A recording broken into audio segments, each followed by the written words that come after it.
안녕하세요. 김동섭입니다. 10월 24일 아침 시작하도록 하겠습니다. 오늘 새벽에 미국 시장이 하락 마감했습니다. 다우가 0.96% 하락했고 나스닥 1.6% 하락했는데요. 장중 하락폭을 그래도 좀 줄이고 막판에 끝났는데요. 국채금리가 급등세를 보이면서 고금리가 장기화될 거에 대한 어떤 우려 이런 게 시장에 반영이 됐다고 합니다.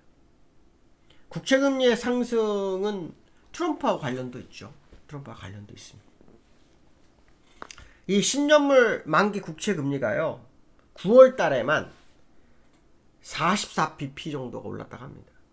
그래서 4.26%가 돼서 4%를 넘어섰죠. 그것이 시장의 불안 요소로 자리매김을 합니다. 다우와 S&P 500 같은 경우에는 3거래일 연속으로 하락세를 보였는데요. 9월 초 이후로 처음이라고 합니다. 일단 국채금리가 올라가게 되면 시장이 항상 불안해지죠. 항상 국채금리는 올라가면서 단기 국채와 장기 국채, 일드 커브 이런 것들을 보게 되죠. 그렇죠? 근데 국채금리가 올라가는 것은 시장의 부담으로 항상 다가왔었습니다. 그러나 과거에 이렇게 올라갔다가 더 올라가도 더 이상 국채금리가 반응을 안 했던 때도 있었습니다. 그러니까 지금 국채금리가 계속 시장에 얘기가 나왔었는데 조금 더 시간이 지나면서 국채금리가 더 올라도 신경 안 쓰는 그런 상황이 시장은 올 수도 있다. 다만 트럼프가 당선 가능성이 생기면서 강달러가 되고 그로 인해서 국채금리 이런 거 관세를 올릴 거다 이런 부분이 다 반영해서 현재 트럼프 당선 가능성이 시장에 반영되고 있는 그런 상황이다. 이런 해석을 해볼 수 있을 것 같고요. 캐나다 중앙은행 BOC죠. 거기에서 어저께 금리를 내렸습니다. 0.5% 내렸는데요. 이달에만 4번을 내렸는데 3번은 0.25 내리고 4번째 0.5% 내립니다. 그래서 4.25에서 3.75가 되는데요.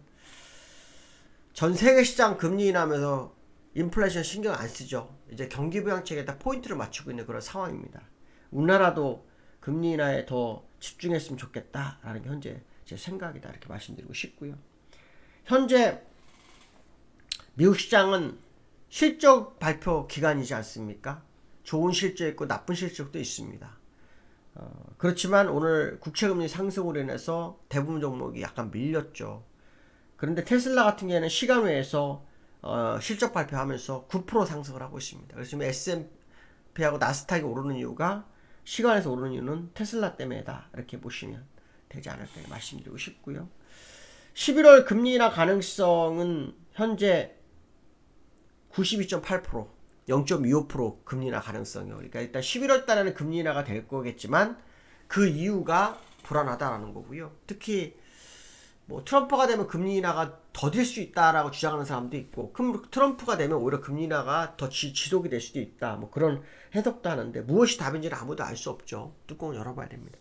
다만 트럼프가 당선됐을 때 관세, 해리스가 돼도 관세는 올라가는 건 똑같아요.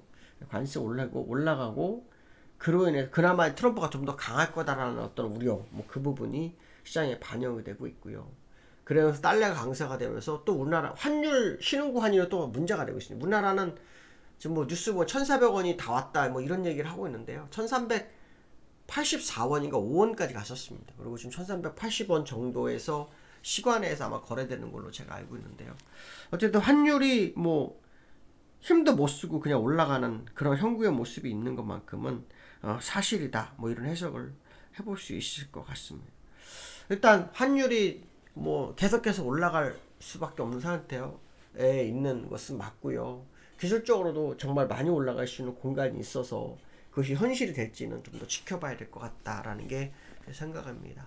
어쨌든 미국에서는 지금 핫 이슈가 이제 실적이 모든 이슈를 이겨냈는데 이젠 실적이 아니라 다시 트럼프 쪽으로 가가지고 국채금리라든가 이런 쪽에 포인트가 맞춰주고 있는 상황이 됐다라는 거. 그래서 시장의 재료가 어저께 있죠. 트럼프 관련 이슈, 그 다음에 실적 이슈, 지정책 리스크 이 세 개가 서로 돌아가면서 우세를 보이고 있는 거거든요. 세 개가 돌아가면서 우세를 보이고 있는 그런 흐름이 보이고 있다. 이렇게 말씀드릴 수 있을 것 같고요. 나스닥 1.6%, 다우 0.96% 하락을 하는 차트를 보시면 3일 연속으로 하락했죠. 하지만 추세가 반전이 될 거라 하지 않죠. 사실은 이 다우는 제가 얘기했죠. 이 월봉 여기까지 올라와야 답이거든요. 지금 이게 요 우상향 세 번째 봉우리가 나와야 되거든요. 그 봉우리 아직 안 나왔어요. 이게 찍어야 되거든요. 이게 딱 찍어야 되는데 거기까지 못 왔습니다. 찍거나 돌파해서 더 올라가거나 뭐 그런 모습이 나와야 되는데 아직 그거 안 나왔기 때문에 지금의 눌림은 일시적인 흐름 뭐 이 정도로 보시는 게 답이 아닐까 그런 해석을 하고 있고요. 나스닥도 좀 보시면 지금 여기 연장선인 후행 스팬이 오질 못했어요. 여기 지금 오늘 당일로는 오늘 좀 많이 빠졌죠. 2.3%까지 빠졌다가 0.6% 정도 이상 되돌리고 끝났습니다. 0.6% 이상, 0.7% 정도 되돌리고 끝났는데요. 일봉으로 내시면 월봉으로는 뭐 아직도 얘가 여기까지 가야 되거든요. 그러니까 이게 상승 중에 일시적인 뭐 악재를 만나서 눌리는 거다라고 봐야지 추세 반전 신호다 이렇게 보기엔 좀 어렵겠죠. 환율 제가 아까 얘기해 드렸는데요. 환율을 좀 보시면 환율이 지금 어저께 종가가 1382원이 끝났고요. 여기에서 1384원 5원까지 가는 걸로 제가 알고 있어요. 근데 지금은 1378원에 거래되고 있네요. 1379원. 그러니까 1382원 30전까지 갔다가 그 정도 거래되고 있습니다. 근데 환율은 제가 이제 월봉상으로는 이게 굉장히 좀 많이 열렸습니다. 이게 완투로 끝나는 경우가 없거든요. 이게 투봉, 요 쌍봉으로 오는 경우가 있지만 일반적으로 이렇게 여기서 완투 쓰리 갔다 돌파가 되면 이 완투 쓰리가 나올 확률이 굉장히 높기 때문에 기술적으로는 요 1440원, 44원이 넘어가게 되면은 일단 이 완투 쓰리 연장선이 1600원 정도까지 열릴 수 있다라는 것만큼은 기술적으로 좀 보인다. 그런 해석을 좀 해볼 수 있을 것 같고요. 어저께 우리나라 시장 간만에 올랐죠. 간만에 올랐습니다. 그런데 거기 삼성전자 역할이 굉장히 컸습니다. 삼성전자가 어저께요. 장중한 때 3.99%까지 갔습니다. 삼성전자. 이유는 납폭가대에 의한 저가 매수 뭐 이런 얘기가 있죠. 또 이재용 그 회장이 해장된 지 2년째 됐는데요. 2년째 되고 어떤 뭐 아젠다를 시장에 제시할지는 모르겠지만 뭔가 제시하지 않겠냐는 기대감도 좀 있죠. TSMC가 미국 상무부로부터 뭐 조사를 받는다고 하죠. 그것이 삼성전자에 호재가 될지는 좀 지켜봐야 되겠지만 호재가 된다 그러면 삼성전자에 대한 기회가 오겠죠. 저는 삼성전자에 대한 음모론이 있다고 봅니다. 그 음모론이랑 다른 게 아니고요. 엔비디아가 HBM에 대한 어떤 결과를 안 주고 있어요. 이것도 이상하고요. 또 엔비디아하고 TSMC가 더 이 동맹인데 TSMC가 지금 파운드리를 잡아가는 요 사이에 문제가 있는 것 같습니다. 그래서 엔비디아가 의도적으로 삼성전자 죽이기를 하고 있는 건가라는 생각도 듭니다. 그래서 삼성전자는 삼성전자대로 길을 열어야 된다. 특히 AMD에서 지난번에 가속기 AI 가속기 만들어냈죠. 이게 한번 기회를 준다 그러면 삼성전자 HBM 납품이 또 다른 기회를 맞이할 수도 있겠다. 엔비디아만 계속 AI 가속기를 만드는 보장은 없잖아요. 그래서 삼성전자에게도 새로운 기회가 있을 거다라는 기회를 한번 지켜볼 수 있고요. 어저께는 수급적으로 외국인이 사다 막판에 팔았어요. 막판에 살았는데 그래도 소량이었습니다. 그래서 오늘 또 삼성전자에서 외국인과 기관의 흐름을 한번 볼 필요성이 있겠다 이렇게 보시면 될 것 같고요. 어저께 코스피에서 보시면 외국인과 기관이 오랜만에 매수했고 선물을 4,800원을 매수했어요.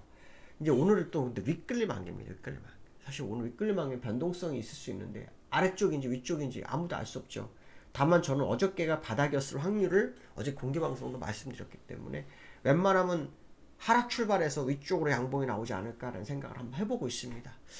어쨌든 오늘 외국인이 또다시 매수를 더 하는지 삼성전자를 매도했지만 전기전자 종목은 외국인이 사고 있거든요. 그래서 저변 종목을 사고 주가 끌어올리면 삼성전자를 사는 경우가 많았습니다. 항상 그런 부분이 많았기 때문에 오늘 삼성전자에서 외국인의 매수가 들어오는지를 한번 확인하는 하루가 돼야 되겠다 이렇게 말씀드리고 싶습니다. 오늘 여기까지 하겠습니다. 감사합니다.